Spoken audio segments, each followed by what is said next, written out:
자, 우리 여러분 곧바로 그냥 우리 하나님 말씀 보도록 하겠습니다. 시편 23편 2절 말씀인데요. 자, 우리 같이 우리 한 절 말씀인데 같이 함께 우리 읽도록 하겠습니다. 그가 나를 시작. 그가 나를 푸른 풀밭에 누이시며 쉴 만한 물가로 인도하시는도다. 우리 한 번 더 읽어보겠습니다. 시작. 그가 나를 푸른 풀밭에 누이시며 쉴 만한 물가로 인도하시는도다. 자, 여러분 옆에 있는 분에게 이렇게 인사하도록 하겠습니다. 쉼과 평안을 주시는 주님과 동행하세요. 인사했습니다. 시작. 쉼과 평안을. 자, 여러분들 그냥 한번 그래도 좀, 목사님 나 요즘에 나 쉼이 필요해요. 쉼. 예, 손 드세요, 여러분. 예. 여러분 빨리 손 드세요. 많으실 겁니다. 네. 갑자기 우리 전영호 목사님이 이렇게 너무 열심히 드시니까 참고로 우리 여러분들 요즘에 지금 평안이 필요하신 분들 또 있으실 거예요. 여러분들 제가 오늘 여러분 시편 23편 2절 말씀 준비하면서 제가 너무 은혜를 받았어요. 어느 정도 은혜를 받았냐면 오늘 여러분 성령 집회 때 여러분 사실 솔직히 고백합니다. 저는 성령 집회 때 우리 성도들이 할 수만 있으면 현장에 함께 하기를 바라죠. 그리고 우리 청포도 아이들도 현장에 함께 하면 너무 좋습니다.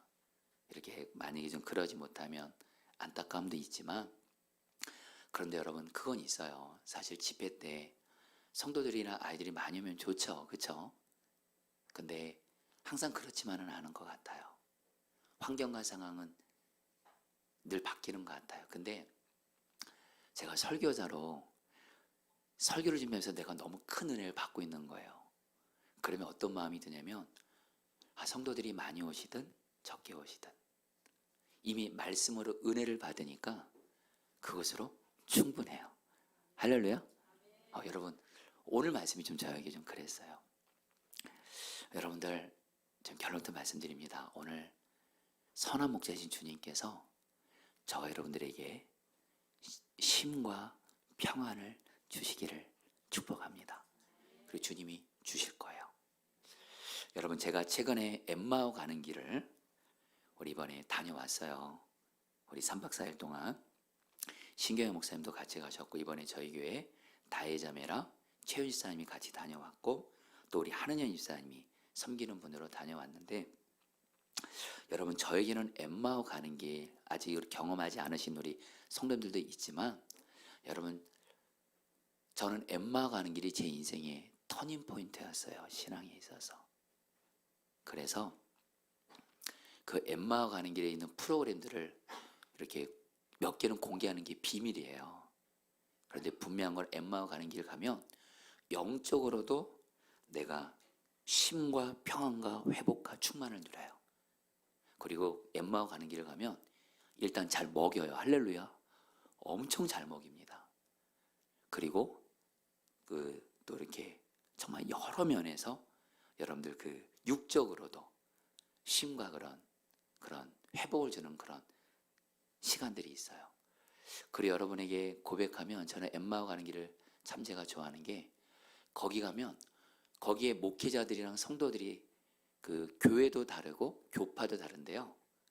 엠마오 가는 길 때마다 항상 경험한 은혜가 뭐냐면 모두가 다 하나 되는 거예요. 사랑으로. 여러분 사랑으로 하나 되는 곳이 천국인 줄 믿습니다. 저는 그곳에 가서 항상 그 은혜를 누려요. 그러니까 엠마오 가는 길이 저에게는 좀 와닿게 말씀드리면 저에게는 푸른 풀밭이고 쉴만한 물가예요. 그런데 여러분 제가 올해 어느 순간에 저도 여러분들처럼 이렇게 피곤하고 어쨌든 힘들고 쉬고 싶다 이럴 때가 있잖아요. 그때 제가 올해 엠마오 가는 길을 제가 올해 한 번도 못 갔어요. 근데 엠마오 가는 길을 내가 가고 싶다고 가는 게 아니에요. 거기서 불러줘야 돼요. 근데 엠마오 가는 길에서 연락이 왔어요, 저한테. 그래서 제가 기도했거든요. 하나님 나 올해 엠마오 가는 길 목회자로 섬길 수 있도록 기회 주세요. 거기서 불러줘야 되거든요. 근데 엠마오 가는 길 담당하시는 목사님에서 전화가 온 거예요. 제가 기쁨으로 전화 받았어요. 근데 저를 부른 게 아니라 신경희 목사님을 부르신 거예요. 신경희 목사님 이렇게 이번에 좀 부르면 좋겠다고. 그래서 담임 목사님 저한테 이렇게 허락을 구하셔서 그렇게 하시라고. 그러면서 저한테는 목사님이 이번에 될 수도 있고 안 될 수 있는데 어쨌든 저기 나중에 연락드리겠습니다 했는데 경영 여러분 저도 들어가게 된 거예요.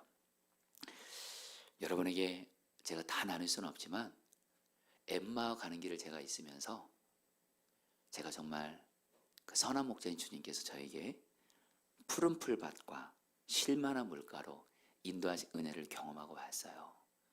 그래서 여러분들 갔다 오고 나니까 영적으로도 이렇게 살아나고 그리고 여러분 몸도 이렇게 거기서 여러분 또 어쨌든 잘 먹고 잘 자고 잘 쉬고 그래서 여러분 몸도 회복이 돼서 여러분들 이렇게 오게 됐습니다. 할 수만 있으면 저는 여러분들이 엠마오 가는 길을 정말 다 갈 수 있으면 좋겠다는 생각이 드는데 여러분에게 제가 지금 뭘 말씀드리잖아요. 드린 거냐면 여러분 우리 안에 계신 예수님이 선한 목자이시거든요. 아멘이시죠? 여러분 양은 선한 목자랑 동행만 하면 따라다니면 선한 목자가 양이 푸른 풀밭과 실만한 물가로 가는 게 아니에요. 여러분 양은요 방향 감각이 없어요. 어디 갈 줄을 몰라요. 어디에 푸른 풀밭이 있고 어디에 실만한 물가가 있는지를 모릅니다. 누가 알아요? 선한 목자가 알아요. 그러니까 목자와 동행하고 따라가기만 하면 양은 푸른 풀밭과 쉴만한 물가를 해서 쉼과 평안을 누리게 되는 거예요. 여러분 정말 내가 내 안에 계신 예수님과 동행하잖아요. 그 주님께서 저 여러분들에게 반드시 푸른 풀밭과 쉴만한 물가로 인도하신 줄 믿습니다. 오늘 이 말씀이 그 말씀이에요. 여러분 다시 한번 우리 2절 말씀 다시 한번 읽어볼까요? 그가 나를 시작. 그가 나를 푸른 풀밭에 누이시며 쉴만한 물가로 인도하시는 도다. 다시 한번요. 시작. 그가 나를 푸른 풀밭에 누이시며 쉴만한 물가로 인도하시도다. 자, 우리 여러분들, 우리 아이들도 그렇고 여러분 오늘 믿음을 가지세요. 선한 목자인 주님이 오늘 이 시간에 나를 푸른 풀밭에 누이시고 쉴만한 물가로 인도하신다. 실제가 되게 하실 거예요. 여러분 근데 이 푸른 풀밭과 쉴만한 물가로 인도한다는 것이 구체적으로 어떤 은혜를 말하냐면요. 여러분들 먼저 양이 살아가는데 양에게 실제로 가장 필요한 것 두 가지가 있습니다. 하나는 풀을 먹어야 돼요. 풀. 그리고 물이 있어야 돼요. 그렇죠? 그래서 목자는요. 양이 풀을 잘 먹을 수 있는 푸른 초장으로 인도해서 양에게 풀을 먹게 해요. 그리고 선한 목자는 양이 물을 잘 마실 수 있도록 물가로 인도해서 양에게 물을 먹여요. 여러분 이 얘기는 뭘까요? 선한 목자인 주님이 우리를 푸른 풀밭에 누이시며 쉴만한 물가로 인도한다는 것은 양에게 풀과 물이 필요한 것처럼 살아가는데 저와 여러분들에게도 필요한 것이 있습니다. 바로 그 오늘 말씀에 나오는 그 풀과 물은 우리의 삶에 필요한 것들을 말하는 거예요. 여러분 좀 와닿게 말할까요? 여러분 우리는 살아가면서 우리의 삶에 필요한 것들이 있어요. 물론 건강도 필요할 수도 있고요. 또 여러분 또 물질도 필요할 수도 있고요. 먹는 것이 필요할 수도 있고요. 어쨌든 여러분 오늘 말씀에서 여러분 오늘 말씀 결코 어렵게 생각하지 마세요. 선한 목자인 주님이 저런들을 푸른 풀밭에 누이고 쉴만한 물가로 인도하는 것은 양에게 풀을 먹이고 물을 마시게 하는 것처럼 양이 사는데 필요한 게 풀과 물이니까 저와 여러분들에게도 우리 주님은요. 선한 목자인 주님 우리에게 필요한 삶에 필요한 풀과 물과 같은 삶에 필요한 것들을 채워주시는 줄 믿습니다. 그래서 여러분 우리는 선한 목자인 주님께 담대하게 뭘 구할 수 있는 거예요? 주님 앞에 내게 필요한 것을 담대하게 삶에 필요한 것을 구하시라는 거예요. 여러분 제가 최근에 여러분 제가 뭐 지금은 고인이 되셨지만 제가 참 좋아하는 목사님이 계세요. 온누리교회 고 하영조 목사님이세요. 근데 고 하영조 목사님의 영상을 봤는데 하영조 목사님이 그 영상에서 그런 말씀을 하시더라고요. 여러분 우리나라 그 목사님들 중에 가장 성경을 성경적으로 가장 잘한 선교자를 5명을 뽑았던 적이 있어요. 그 중에 한 분이 온누리교회 하영조 목사님이에요. 이분은 정말 성경을 성경대로 가르치는 너무 귀한 목사님이신데 이분이 뭐라고 말씀하시냐면 그런 말씀을 하시는 거예요. 여러분 잘 들어보세요. 여러분 성경을 보면 하나님 아버지께서 우리는 자녀고 하나님 아버지께 자녀인 우리는 무엇인지 구할 수 있다고 말씀을 하셨어요. 그래서 어느 부모가 자기 자식이 떡을 달라는데 돌을 주며 어느 부모가 자기 자식이 생선을 달라는데 뱀을 주겠느냐. 하물며 너희 하늘 아버지께서 구하는 자녀에게 좋은 거 주지 않겠느냐 하면서 그런 말씀을 하시는 거예요. 여러분들은 하나님 아버지의 자녀고 자녀가 마치 아버지 부모에게 필요한 것을 구하는 것처럼 하나님 아버지께 여러분들 담대하게 구하세요. 담대하게 구하셔도 돼요. 그러면서 이 얘기를 하는 거예요. 당신이 그 목회하다가 이런 교회를 만날 때가 있대요. 자기는 하나님 앞에 그냥 구차하게 뭘 필요한 거를 주시옵소서 주시옵소서 이런 기도 안 한대요. 자기는 그런 기도가 좀 이렇게 질이 낮은 기도라고 생각한대요. 근데 하윤기 목사님이 뭐라고 말씀하냐면 그 신앙은 진짜 잘못된 신앙이라는 거예요. 하나님 아버지께 자녀는 구할 수 있는 거예요. 내 삶에 필요한 것들을. 그러나 하나님 아버지가 들으시고 중요한 건 우리의 뜻에 따라 주시는 것이 아니라 하나님 보시기에 좋은 것으로 응답해 주신다는 거예요.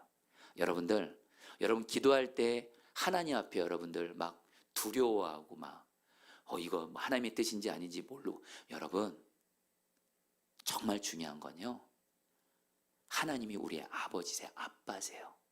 친밀함으로 내 삶에 필요한 것들 나의 선한 목자이신 주님께 내게 필요한 물과 풀을 담대하게 구하시기를 제 이름으로 축복합니다. 한 목사님이 쓰신 책에서 읽은 내용이에요. 제가 이것을 그 책에서 읽고 제가 좀 마음에 좀 새겼어요. 그 책에 이 책을 쓰신 목사님의 그 신학교 동기 2명에 대한 얘기가 나와요. 먼저 한 친구 얘기를 하는데 이 친구는 어떤 친구냐? 신학교에 수석으로 입학한 친구예요. 그리고 이 친구가 누구냐면 여러분도 혹시 기독교서 중에 한때 베스트셀러였습니다. 주님과 동행하십니까? 라는 이 책을 쓰신 이 책을 번역한 친구예요. 그런데 이 친구는 공부는 굉장히 잘했대요. 근데 집안이 가난했대요. 그런데 이 친구는 집안이 가난한 가운데 신학 교수를 지망하는 거예요. 그런데 문제는 뭐예요? 유학을 가야 되는데 유학을 갈 수 있는 돈이 없는 거예요. 후원해 줄 사람도 없는 거예요. 그러면서 이 목사님이 자기 친구를 보면 참 재밌는 게 있대요. 이 친구는 인적 사항을 적는 취미란 있잖아요. 취미. 뭐라고 적느냐면 취미가 뭐냐? 공부라고 적는데요. 여러분 좀 놀래주세요. 여러분들. 취미가 공부래요. 그리고 이 친구는 보통 사람들은 한두 시간 앉아서 공부하다가 화장실 가고 쉬잖아요. 이 친구는 14시간 동안 꿈쩍하지 않고 앉아 있어요. 그리고 우와 반응해서 감사해요. 그리고 5, 6개 국어를 자유롭게 구사해요. 그리고 남들은 6년, 12년에도 안 되는 중국어를 작정하고 6개월 하더니 중국어를 마스터하더래요. 와. 그러니까 이 친구는 진짜 근데 너무 감사한 건 이 친구가 기도할 줄 아는 친구였대요.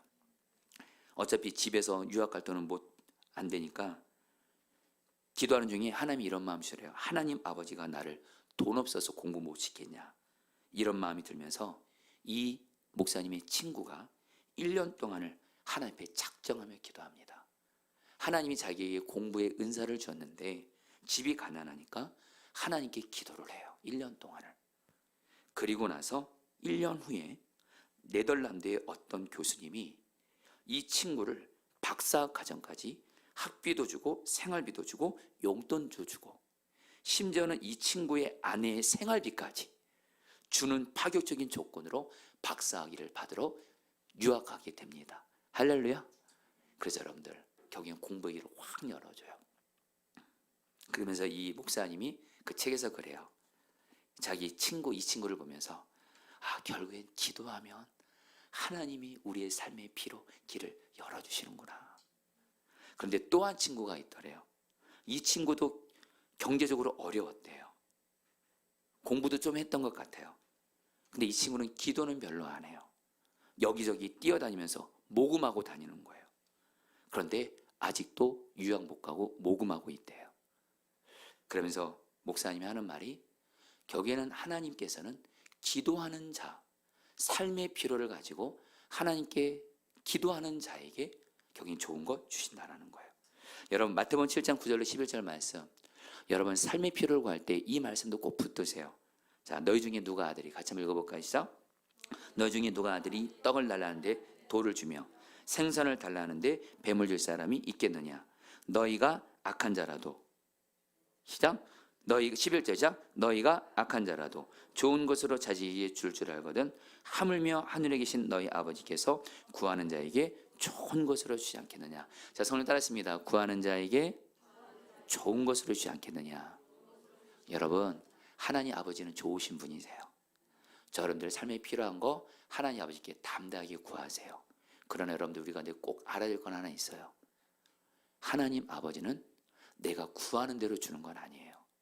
하나님 보시기에 좋은 것을 응답해 주세요. 다시 한번 여러분 이걸 알아야 기도의 좌절과 낙심을 이깁니다. 우리는 기도할 때 하나님이 내가 구한 대로 안 주니까 좌절하는데 오늘 성경은 뭐라 그래요? 너희 아버지께서 구하는 자에게 구한 것으로 주지 않겠느냐 이렇게 말씀하지 않았어요. 하나님 아버지께서 구하는 자에게 좋은 것 주지 않겠느냐.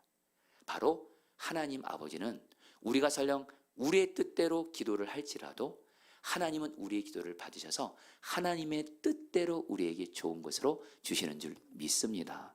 사실 저 여러분들 하나님의 뜻 모를 때 있잖아요. 여러분들 우리가 어떤 기도 제목은 하나님의 뜻인지 아닌지를 분명히 알 수도 있어요. 하나님의 뜻대로 드리는 기도는 반드시 포기하지 말고 계속 구하기만 하면 하나님이 응답하신다 약속하셨어요. 근데 나는 이 기도 제목이 하나님의 뜻인지 아닌지 모를 때가 많습니다. 특별히 우리 청소년 청년들 내가 어느 대학 어느 학과를 가야 될지 모를 때가 많습니다. 걱정하지 마세요. 하나님 아버지께 하나님 나는 무엇이 하나님의 뜻인지 모르겠습니다만 하나님 보시기에 나에게 가장 좋은 것을 응답해 주세요. 구하기만 하세요. 하나님 아버지께서 우리에게 구하는 자에게 하나님의 뜻대로 좋은 것 주신다라는 거예요. 중요한 건 뭐예요? 포기하지 말고 구하는 거예요. 여러분 아까 아버지께서 구하는 자에게 좋은 것 주지 않겠느냐 할 때 이 구하는 자 앞에 아주 중요한 단어가 빠져 있습니다. 따라합니다. 계속 구하는 자에게. 계속 구하는 자에게요. 포기하지 않는 나에게 하나님은 주신다는 거예요. 여러분 제가 여러분들의 오늘 하루 좀 저에게 좀 특별한 좀 은혜로운 간증이 저에게 좀 있었습니다. 제가 그 일을 겪고 나서 너무 지금 마음이 행복해요. 뭐냐면 제가 이거는 우리 교회 성도님의 이야기인데 이 성도님에게 허락을 받고 나누는 겁니다. 여러분 오늘 한 성도님이 저에게 와서 상담을 요청하시는 거예요. 목사님 저를 좀 봐요 그러더라고요. 그래서 제가 성도님을 만났어요. 근데 이 성도님에게 어떤 물질의 문제가 있는 거예요. 어떤 필요한 물질이 있는데 이것이 내일까지 해결이 되지 않으면 이 성도님이 큰 어려움을 당할 수 있는 그런 문제가 있는 거예요. 그래서 이 성도님이 그 필요한 물질이 늦어도 내일까지 있어야 되는데 당신의 수중엔 그런 그 물질이 없는 거예요. 제가 들어보니까 꽤 큰 돈이에요. 그리고 저에게도 여러분 그 물질을 저도 없죠. 근데 이 성도님이 이 물질 때문에 많이 힘들어하고 불안해하니까 저도 이렇게 솔직히 말하면 과연 이 물질이 생길 수 있을까 의심은 되더라고요. 걱정은 되고. 그런데 이 성도님이 특별히 다른 때보다 오늘 유난히 저를 계속 같이 다니시는 거예요. 저랑 동행하시는 거예요. 또 갔다가 또 알아보러 갔다가 또 다시 저한테 오시고 그럼 오면 또 우리 같이 기도하는 거예요. 근데 여러분 이 성도님이 제가 봐도 인간적으로 이 성도님에게 필요한 그 물질이 내일까지 도저히 못 생길 것 같더라고요. 근데 이 성도님이랑 저도 제가 우리 일단은 기도하자고 기도를 딱 했어요. 같이. 기도가 딱 끝났는데 이 성도님이 그러시는 거예요. 자기에게 물질을 도와줄 수 있는 어떤 가까운 분이 이렇게 있을 수 있다라는 거예요. 그래서 이분이 전화를 해본 거예요. 어떻게 됐을까요, 여러분들? 해결됐어요. 그리고 나서 또 그 이후로 계속해서 또 해결될 것들이 여러 가지가 있었는데 이때마다 이 성도님이 저 성령 집회 설교 준비했는데 할렐루야 저를 계속 목사님 나 목사님이 있어야 돼요. 그래서 저를 붙잡는 거예요. 그래서 이 성도님이랑 같이 했어요. 결국에 여러분의 중앙관전 다 생략하고요.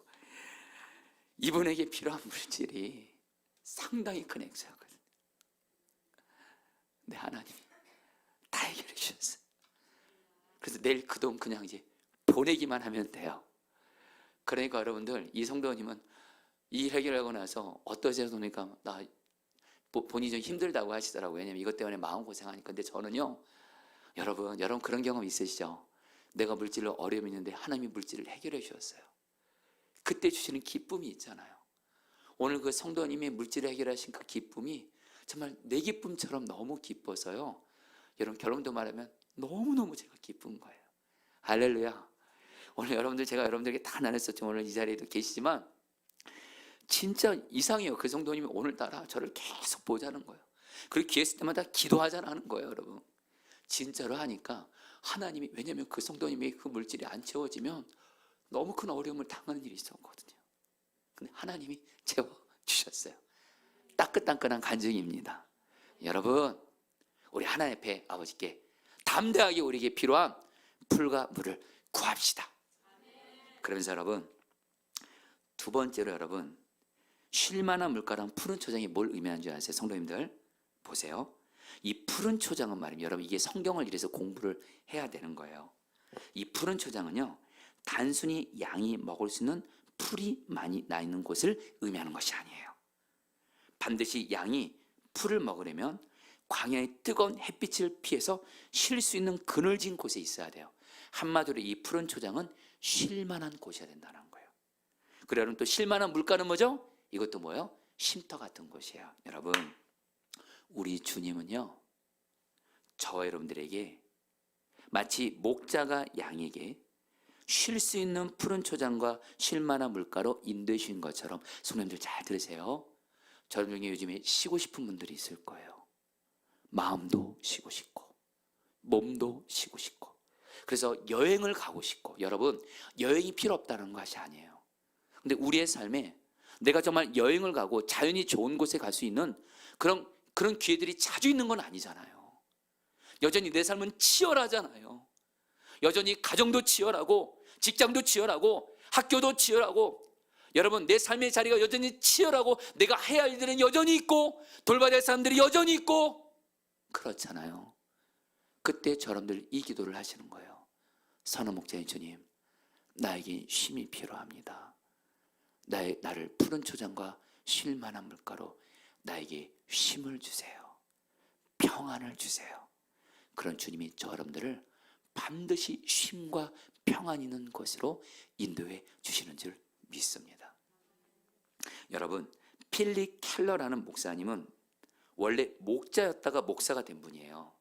이분이 쓴 책 중에 양과 목자라는 시편 23편 말씀을 가지고 이 목사님이 책을 썼는데, 여러분 잘 들으세요. 이분이 뭐라고 말씀하시냐면, 당신이 양들을 오랫동안 키우면서 양들은요 아무데나 눕지 않는데요. 여러분 오늘 말씀에 그가 푸른 초장에 양을 누이신다고 그러잖아요. 이 눕는다는 말이 뭐냐면요, 양은요 절대로 완전한 쉼과 만족이 있지 않으면 절대로 눕지 않는데요. 좀 와닿게 말하면 양은요 누우려면 첫째 두려운 것이 없어야 돼요. 그리고 자기들 안에 싸움이 없어야 돼요. 셋째 팔이나 기생충 등으로 괴롭히는 것이 없어야 돼요. 그리고 배부르게 꼴을 먹을 때 양은 비로소 눕는데요. 무슨 말이에요? 완전한 쉼과 만족과 평안을 누릴 때 양은 눕는데요. 여러분 오늘 말씀에서 주님이 우리를 푸른 초장에 누이신다는 건 뭐예요? 저 여러분들에게 진정한 쉼과 평안과 만족을 주시겠다라는 거예요. 여러분 오늘 이 은혜 구하세요. 주님, 선한 목자인 주님, 저에겐 쉼이 필요해요. 저에겐 평안이 필요해요. 저에게는 만족이 필요해요. 이 치열한 삶의 현장에서도 주님, 나에게 쉼과 평안을 주세요. 그럼 주님이 저 여러분들에게 쉼과 평안을 주는 줄 믿습니다.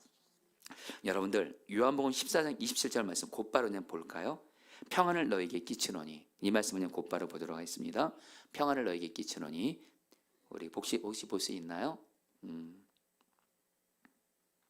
네, 그냥 예, 고맙습니다. 우리 방태원 사람이 이렇게 오늘 방송 섬겨 너무 감사합니다. 자, 평안을 너에게 주노니 같이 읽겠습니다. 시작.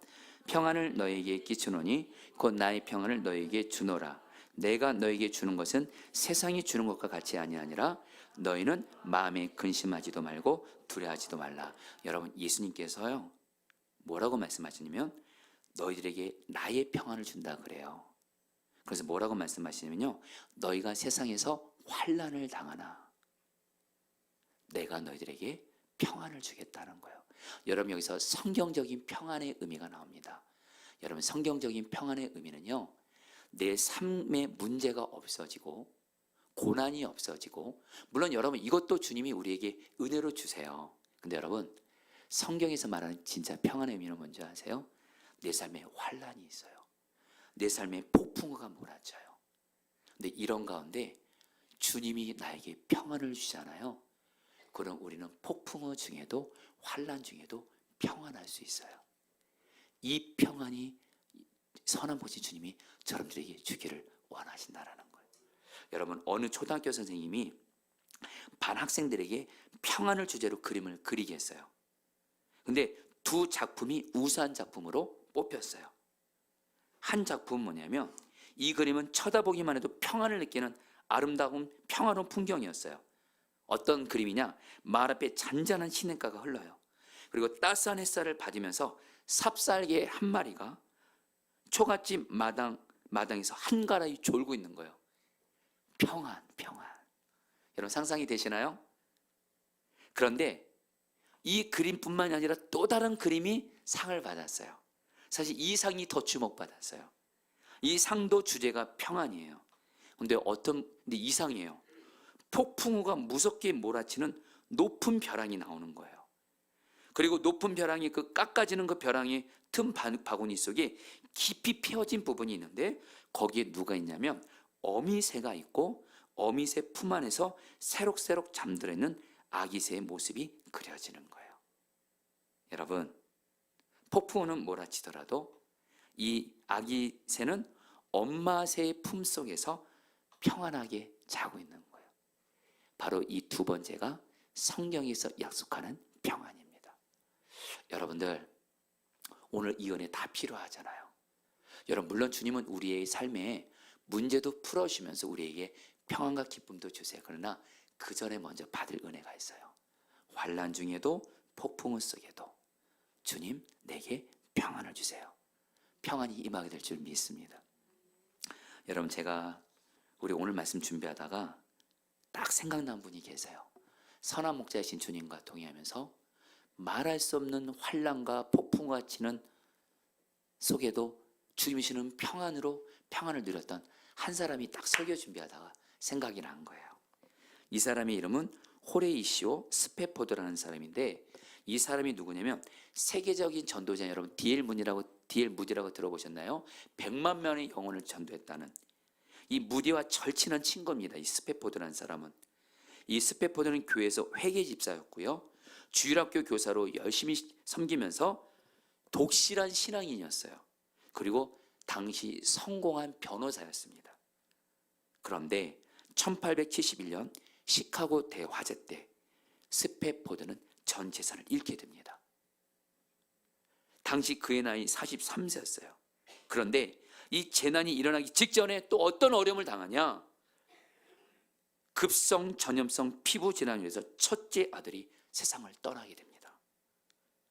이 스페포드가요, 전 재산 잃고요, 전염병으로 자기의 첫째 아들을 잃고 나서 이 스페포드와 그의 가족들은 큰 충격을 받게 됩니다. 그 남은 아내와 네 딸들은 이제는 우리는 지금 절대적으로 휴식이 필요해 하고, 이 스페포드가 아내와 4명의 딸과 함께 유럽 여행을 가기로 계획합니다. 그리고 1873년 11월 15일 날 프랑스 여객선이 뉴욕항을 출발합니다. 근데 출항하기 몇 분 전에 스페포드가 어떤 급한 일이 생겨서 배에서 내리게 되면서 자기 아내와 딸들을 향해서 먼저 배 타고 가라고 말을 해요. 그런데 어떤 일이 생겨요?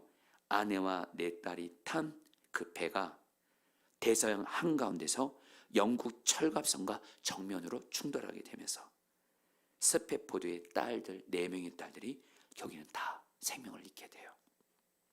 아내만 유일하게 구조받게 살아나게 돼요. 스페포드가 이 소식을 듣고 눈앞이 까먹하고 울부짖어 기도합니다. 어떻게 하나님 나에게 이렇게 하실 수가 있어요? 그런 가운데 이제 그 아내를 만나러 이제 배를 타고 가는데, 그 배의 선장이 이 스패포드에게 어떠한 바닷가 지역을 지나는데 이 선장이 이렇게 말한 거예요. 스패포드 씨, 지금 이 배는 당신의 딸들이 잠긴 무리를 지나고 있습니다. 이렇게 말한 거예요. 이때 스패포드가 여러분들 너무도 큰 고통으로 괴로워하면서 밤이 새도록 하나님께 울부짖습니다. 그런데 하나님께 울부짖어 기도하는 중에 스패포드의 마음에 하나님의 평안이 임하게 되는 거예요. 평생 경험해오지 못한 평안이 임하게 되는 거예요. 그러면서 스패포드가 주미시는 영감으로 시를 씁니다. 원작 이름은 내 영혼 평안해. 우리나라 찬송가 410장, 바로 내 평생에 가는 길이란 찬양이에요. 여러분 저는 이 스패포드가 재산 잃었죠. 큰아들 잃었죠. 아들 잃었죠. 4명의 딸까지 잃었죠. 이거는 못 살잖아요. 이거는요, 여러분들. 이거는 못 살잖아요. 근데 스패포드가 주님께 기도하며 나아갔을 때 주님은 이 스패포드에게 평안을 주셔서 지금 우리가에게 가장 은혜를 끼치는 찬양 중에 하나인 내 평생에 가는 길을 찬양을 우리는 오늘도 부르고 있습니다. 여러분 우리 같이 한번 좀 불러볼까요? 여러분에게도 동일한 은혜가 임하기를 바라는 마음으로 내 평생에 가는 길 같이 한번 찬양해 보겠습니다.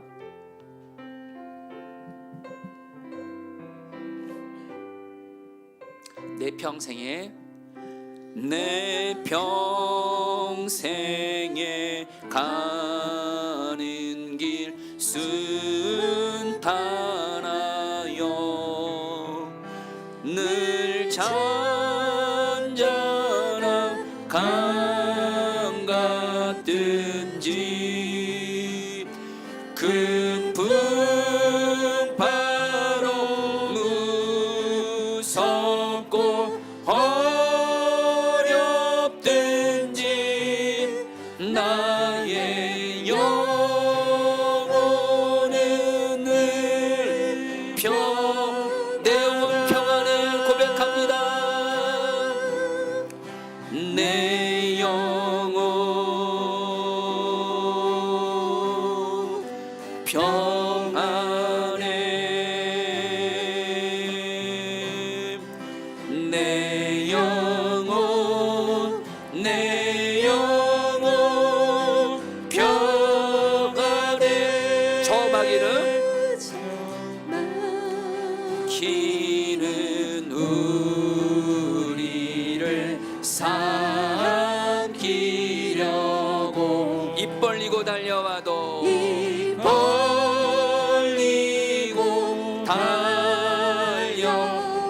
예수는 우리의 대장이십니다. 예수는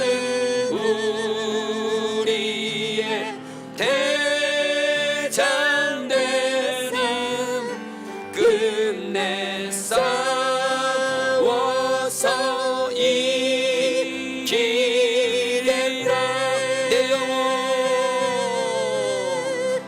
내 영혼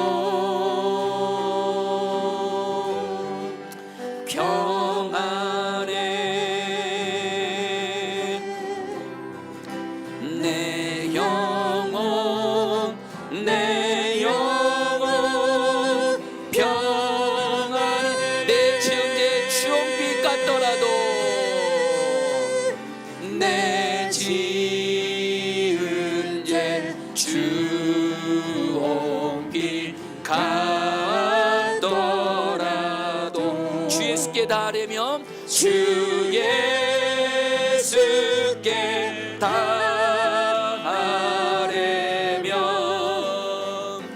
그 십자가 비로소 다시 쓰사 있는 보다도 저하리라. 내 영혼 평안해. 내 영혼 평안해.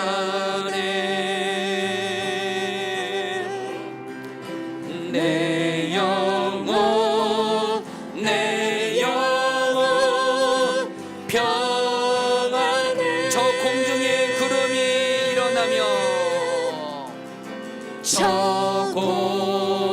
중에 구름이 일어나 큰 나팔이 울릴 때에 큰 나팔이 울려날 때 주 오셔서 세상을 주 오셔서 세상을 심판해도 나의 영혼은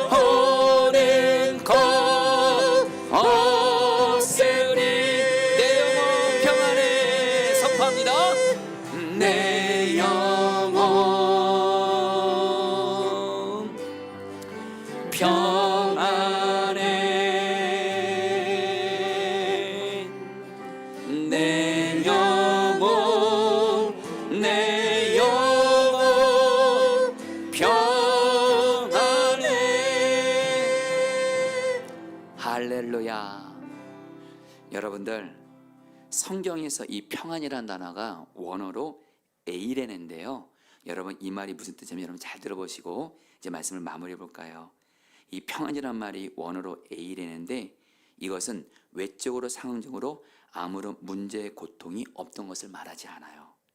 이 에이레네는 관계적인 단어입니다. 무슨 말씀이에요? 우리가 주님과 동행해요. 마치 우리는 양이고 주님이 우리의 선한 목자세요. 내가 선한 목자인 주님과 동행만 하면서 관계를 맺어가잖아요. 그러면 주님은 우리에게 에이레네 평안을 환경과 상황을 초월해서 주시는 줄 믿습니다. 여러분, 제가 부목사 때 선한 목장에는 부목사님들이 그 사역한 지 4년이 지나고 5년째가 되면 안식을 2달을 줘요. 근데 여러분, 제가 그때 저는 한창 이렇게 부목사로 사역을 할 때였는데 저보다 먼저 부목사로 오셔서 이렇게 안식월을 맞으신 목사님들이 몇 분이 계셨어요. 저는 이 목사님들이 안식월을 맞아서 2달, 어떤 분은 미국으로 안식월을 가시더라고요. 어떤 분은 호주로 가시더라고요. 그리고 어떤 분은 제주도로 가시더라고요. 근데 여러분, 그때 저는 여러분들 가정에서도 치열하게 살고 있었고 그때 부목사로서도 사역이 참 많은 건 치열하게 살고 있는데 안식월을 저보다 먼저 얻어서 미국도 가고 호주도 가고 제주도 가는 목사님들이 너무 부러운 거예요. 나도 저분들처럼 저렇게 좀 좋은 곳에 가서 가족들이랑 쉬고 싶다. 근데 그때 마침 우리 그 목사님들이 어떤 책 하나를 읽기로 한 거예요. 그것이 바로 주님을 경외한다는, 주님을 경외하라가 책 주제인데 그 책의 내용은 다른 게 아니라 어떤 내용이냐면 우리가 주님과 동행하면서 주님을 경외하잖아요. 그러면 하나님은 주님과 동행하는 자에게 진정한 쉼과 평안과 만족을 주신다는 거예요. 우리가 주님과 동행만 하면, 주님을 경외하면서 주님이 주시는 말씀 잘 귀 기울이고 주님 말씀대로 순종하려고 하고, 그리고 죄 지은 것 있으면 회개하고 죄에서 돌이키면서 주님과 동행을 잘 하잖아요. 비로소 그런 자에게 주님은 진정한 쉼과 여러분들 만족과 평안을 주신다는 책이었어요. 우리 목사님들이 그때 이 책을 읽고 주님이 저에게 주신 마음이 있었어요. 너 미국, 호주, 제주도 가는 목사들 부러워하지 말고 진정한 쉼과 만족은, 평안은 나와 동행하는 사람에게 내가 주는 선물이야. 그래서 여러분, 제가 그때 저는 평안해만 됐거든요. 저도 쉬어만 됐거든요. 그때 제가 그 책을 읽고 아침부터 저녁 늦게까지 그날을 정신 차려서 하루 종일 예수님과 동행하기를 힘썼어요. 죄 지은 거 있으면 철저히 회개하고 돌이키고, 주님이 저에게 어떤 말씀 순종하려면 순종하려고 힘쓰고, 제가 볼 땐 여전히 바쁘고 분주한 삶을 산 것 같은데 분명히 주님과 동행을 하니까요. 여러분, 제가 그때를 지금도 잊지 못해요. 그날 하루를 사는 내내 제 안에 평안과 기쁨이 있는 거예요. 그리고 하루를 마치고 그날도 늦게 들어갔던 것 같아요. 집으로 들어갔는데 마음에 쉼과 평안이 있더라는 거예요. 그때 제가 주님께 고백했어요. 주님과 동행하는 것이 진정한 안식입니다. 자, 우리 성도님들, 우리 오늘 선한 목자인 주님과 동행하면서 여러분들 평안과 안식심을 누리게 되기를 축복합니다. 자, 우리 여러분 같이 우리 말씀 붙들고 우리 찬양 같이 선하신 목자.